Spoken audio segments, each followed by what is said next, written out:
आज ही फिर खबर मिली थी कि बंगरू के एक मज़दूर की मृत्यु सूरत गुजरात में हो गई है। तो हम लोग अहले सुबह जब उसकी डेड बॉडी पहुंचने की खबर मिली तो बंगरू के घोंसरा गांव में है। ये मज़दूर का घर है और इसका शव लाया जा चुका है। अभी हम लोग उधर जाएंगे। ये बहुत दुखद खबर।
चुनावी माहौल है, सब तरफ लोग दावे कर रहे हैं उम्मीदवार और सभी पार्टियां लगातार कि हम ये करेंगे, हम वो करेंगे।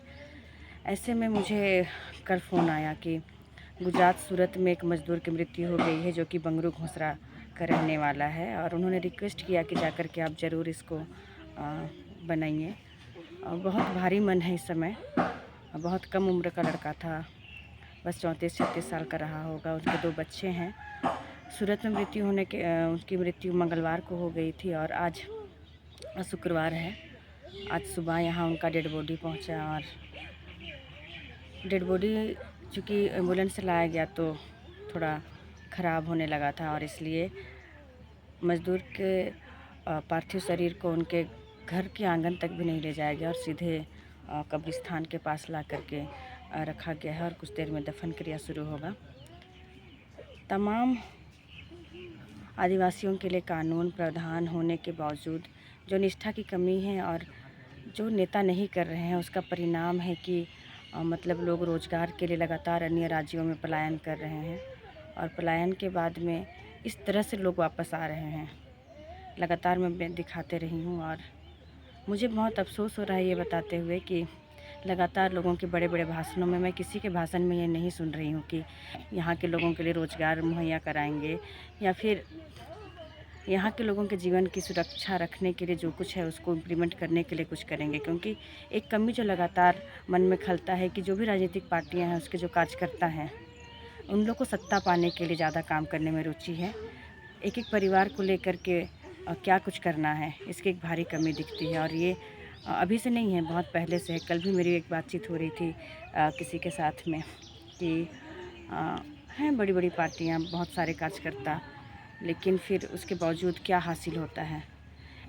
लोग बड़ी बड़ी बातें कर रहे हैं, संविधान बचाने की बातें कर रहे हैं, लेकिन मैं बस एक सवाल छोड़ना चाहती हूँ कि जिन लोग बोल रहे हैं कि संविधान बचाना चाहते हैं, क्या वे लोग संवैधानिक रूप से बराबरी और समानता को मानने वाले, खुद में मानने वाले लोग हैं क्या?